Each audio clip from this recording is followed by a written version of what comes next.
Alright. Pag-usapan ulit natin itong impeachment ni VP Sara na ito yung ng ano na talaga ito si Pimentel, De Lima, itong si Ortega, Congressman Ortega, itong si Defensor. Sino pang mukhang hindi na matanggap ang pag-urong ng pizza. Imbes na dos, sa halip na dos, ginawa nila 11 ng June itong impeachment trial ni VP Sara. Pero itong si Senate President Chis Escudero mukhang may sariling mundo talaga. Ako para sa akin ang stand ko dito, no, sa impeachment ay parang pinaglaruan lang talaga to. Ang presidente sabi niya ayaw ng impeachment.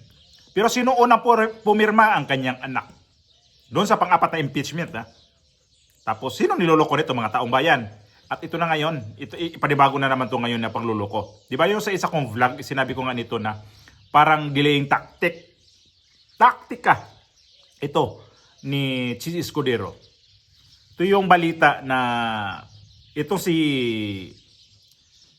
Pimentel na kasalukuyan ngayon na senador pa siya ngayon, pero pagdating ng 30 nitong June, babay na, Pimentel, itong tao na to, Bisaya rin naman to, kagaya ko, pero ganitong attitude yun yan, na mukhang balingbing, tapos traidor. Hindi ko to, kung tatakbo to ng senador sa 2028, hindi ko to ibuboto, kahit pa Bisaya to. Hindi ko to ikampanya sa pamilya ko. Ikampanya ko pa na huwag niyong iboto yan kasi sobrang balingbing yan, lintik na yan. Ito, balita. Balita to sa GMA, sa Saksi. Saksi! Nababahala po ilang miyembro ng House Prosecution Panel sa pag-usog sa June 11 ng presentasyon ng Articles of Impeachment laban kay Vice President Sara Duterte. At ang isang senador gustong malaman ang basihan ng desisyon. Saksi, si Tina Panganiban Perez. Gustong malaman ni Senate Minority Leader Coco Pimentel bakit anya nagpasya si Senate President Chis Escudero na baguhin ang impeachment calendar na inilabas ng kanyang tanggapan ilang buwan na ang nakararaan. Doon nakalagay na June 2 ang presentasyon ng Articles of Impeachment na magiging hudyat ng simula ng impeachment trial ni Vice President Sara Duterte. Pero iniusog yan sa June 11, 3 araw bago ang pag-adjourn ng sesyon ng 19th Congress sa June 14. Holiday pa ang June 12. Ang dahilan ni Escudero, may mga panukalang batas na prioridad maipasa ng 19th Congress. Pero sabi... O nga pala, no? 11 ang nakakalendar nito na inusod ni Chis Escudero. 11, so hindi nila maitatakal ng 11 yon. Tapos pagdating namang 12, o nga pala June 12 is holiday. O nga pala. Kasi iba kasing mundo na yung ibang mundo. Iba kasing dito kasi sa ibang bansa nakalimutan kasi natin yung mga ibang holiday sa Pilipinas na sineselebrate kasi sa atin kasi ganyan ng mga holiday ng June 12 pala ay holiday nga pala sa Pilipinas. O nga pala. Itatakil nila ng 11. Tapos wala kasunod. 12, di ko alam kung anong pizza ang anong araw ang 12. So, di ba? At isa pa, ang ko nito ni Pimentel, akala ko minority leader to siya. Bakit ngayon para siyang nasa majority? Na siya pa yung gustong-gusto sa impeachment na umpisahan na. Akala ko minority leader ka. Pag minority ka, o di mag-oppose ka, opposition ka. Itong si Chis Escudero, siyempre, siyang Senate President, kakampi to ni Bongbong Marcos. Ito si Pimentel kasi, sabi ko nga, hindi ko to ikakampanya sa aking pamilya. Hindi ko rin to iboboto kung tatakbo to sa 2028. Kasi, itong itsura nitong klaseng senador na hindi kagaya sa tatay niya na mukhang matigas talaga yung tatay niya sa paninindigan talaga. Si Nini Pimentel, si Aquilino, Nini Pimentel, ang tigas nun. Yun ang gusto kong senador. Naabutan ko yun na nagsiservisyo na bilang senador. Pero itong anak niya na Bartap Natserto, wala. Ibig ko sabihin yan, basura ko to, ang anak niya. Dati hanga ako nito, ni Aquilino Pimentel. Pero ito nung bandang bumalingbing na siya, kumapit din kay Bongbong Marcos. Akala ko nga to siya kagaya kay sa tatay niya. Kasi nga tatay niya, nabanggit niya to mismo na ang tatay niya is kritiko talaga ni mga Marcos dati. Yung si Makoy. Makoy ang tawag natin yun, diba? Yung tatay nito ni Bongbong Marcos. Kritiko talaga yun. Pero ito, kritiko. Paano kritiko to? Na yung asawa nito ay inappoint ni Bongbong Marcos. Isa sa mga special envoy sa bandang Middle East, hindi sa Saudi Arabia. United Arab Emirates yata. Paano ka magiging minority leader? Yung asawa mo, appointed ng presidente. Di alam na. Di ko di ko gets. Ito yung ituloy natin. Pero sabi ni Pimentel, Ang ano ko sana, on the floor, tanungin ko siya bakit na-move ito. Para i-examine ko yung impeachment rules namin. Kasi ang naalala ko doon, may section doon or provision na kung makikita mo yung spirit ng rules, pagka nagsasabay ang impeachment at saka legislative matters, dapat ang nag-give way ang legislative matters, not the impeachment. sa Lunes, hihilingan ni Pimentel ang impormasyong ginamit niya ni Escudero sa kanyang desisyon. Pero pagbibilangin mo yung June 2 to June 11, sayang din yung time na yon kasi dapat yung time na yon pinapasagot na yung impeached official. Yun lang. Kasi alam ko na wala ng trial action kahit June 2 man yan or June 11 man yan. Pero hindi ba sayang yung panahon ng June 2 to 11 na padala na sana ng summons yung impeached official. Tingin naman ni incoming party list Representative Laila de Lima na kasama sa magiging miyembro ng prosecution Iyak na panel mukha, oh. sa 20th Congress. Isa yan sa mga senyales Oh. na sa tingin ko Oh. may nangyayari. Oh. Sa tingin ko, meron na ganyang posibilidad that kinoconsider na nila yan to kill the impeachment trial. Imagine ko na Uy. na come June 11 or 12, Aha. ay sasabihin na naman nila, okay, hindi na pwede. They Junal. will say, okay, let's put it to a vote. They will put to a vote the very question of whether or not pwede na tayong magsimula. Kasi nga, hindi naman natin matatapos at the end, at the expiration of this Congress. Kundi sa next Congress na. And hindi na tayo nung nakakasiguro. Gulo ng langaw, parang si The Dilima. majority of them will say, okay, let's proceed. Nababahala pero wala umano Okay, Dilima, bakit ka nagmamadali na hindi ka naman itong sasalang itong hindi na to, di ba? Hindi ka naman sasalang pa eh. Sasalang ka pag pumasok na yung pang 20 na Congress. Doon ka papasok eh. Hindi ka papasok muna ngayon sa 19. Doon ka sa pang 20 na Congress kasi yung papasok ngayon yung luma muna. So ito nagmamadali. Ang galing nitong dating, ay naku, bruha pa naman din to, no? Siya naman si Dilima kasi nga daw, naaninag niya na, natatanaw niya na mayroong mangyayaring hindi maganda dahil papatayin itong impeachment ni VP Sara.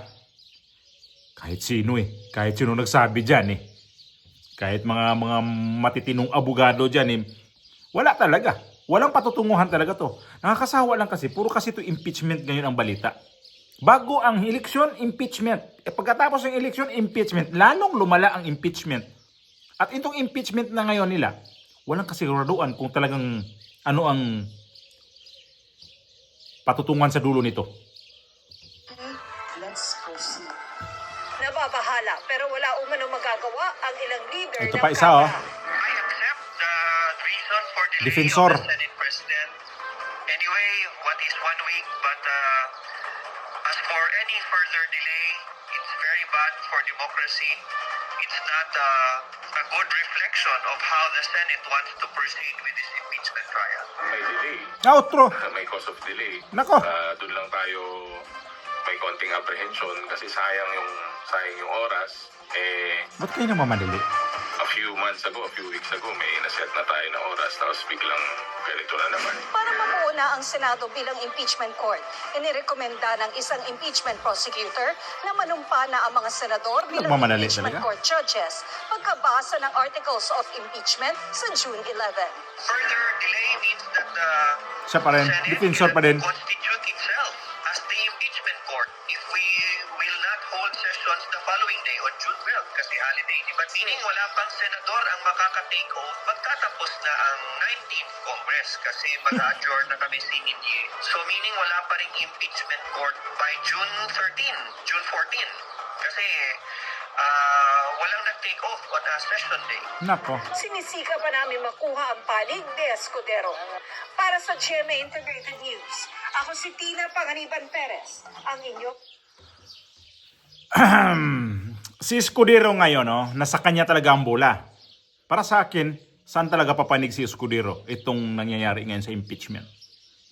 Kasi pagpasok tong pang 20 na Congress ay nanganganib din ng kanyang pagka-Senate President kasi magkaroon talaga ng pagpapalit ng liderato sa Senado.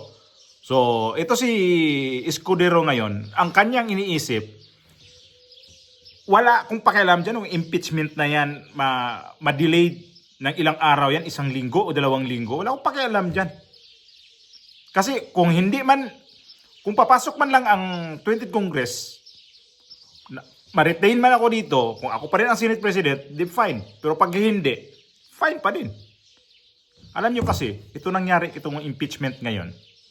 Kaya nga natawa ako nito. Kanina pa ako nanonood ng balita na to kasi itong impeachment kasi ngayon ay paghahanda naman kasi to sa 2028. Ito lang sarili ko lang to ha. Itong mga tao ngayon sa mga senador na tatakbo by 2028, nagdubli ingat sila ngayon. Kasi pag ito yung mga senador na to, once na pag in-impeach nila si VP Sara, pagdating ng eleksyon, itong 2028, maduduplicate naman ulit kagaya tong alyansa na hindi talaga nakausad ng maganda ang kandidato na yan pagdating sa Visayas at Mindanao. Kaya dubli ingat itong si Chis Escudero kasi itong si Chis Escudero, di natin alam kung tatakbo ba to sa higher position or magpapa-re-elect pagka-senador. Kaya ito siya ngayon, ang pag-iingat niya talaga, sariling interest na lang ang iniisip ngayon ni Escudero. At ito sila hindi dilema. Ano man naman yung party list na yan, sa kongreso lang naman yan. Hindi kagaya kasi ng ditong sa kakandidato ka ng senador. Iba yung galaw eh. Ito si Dilima, sa kongreso ka lang naman. Iba pag nandito ka sa higher na magpa-elect ka ng kasi siyempre, pag nangarap ka naman talaga na halimbawa by 2028 na halimbawa si Chis Escudero tatakbo ulit ng vice presidente o anong pwede niya takbo, presidente o di natin alam eh. Alam naman sa Pilipinas, lahat dyan na sa senador na, lalo to si Chis Escudero, ngayon Senate President, mataas ng posisyon niya sa Senado. Di iniisip niya, tatakbo ako ng itong sunod na eleksyon, sige, tatakbo ako ng presidente o vice presidente. Kaya ngayon siya, hindi ko naman tatakbo siya. Kung ano ang nilalaro sa utak niya, kaya itong impeachment, wala na siyang pakialam dyan. Uusad man yan. Hindi ba sabi nga, hindi na priority ang impeachment kasi mayroon silang mga legislative na kailangan i-prioritize yun. At dito na iyak si Pimentel. Si Pimentel naman balikan natin si Pimentel. Huwag ka kasi masyadong sa impeachment. Kasi nung una, ang problema sa'yo, wala na kaming time dyan, wala nang time dyan. Ngayong, atat ka kasi talo ka sa pagka-congressman sa Marikina.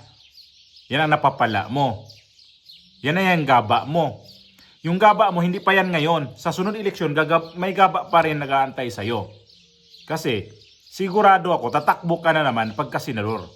Talo ka pagka-congressman sa Marikina. Saan ka ba? Saan ka ba talaga nakatira? Mindanao ka o dito sa diyan sa Marikina? Mga tao kasi ngayon hindi nga iyan. Hindi ka porket nandyan ka sa senador, sa Senado, na kung saan-saan ka lang tatakbo mananalo ka. Ang mga tao kasi ngayon, may ano na, mayroon na silang alam kung hindi naman yan isang hero ka lang naman dito sa Marikina eh. Bakit kami ibubuto dito na wala ka naman dito na nagawa? So, isa pa yan na ito si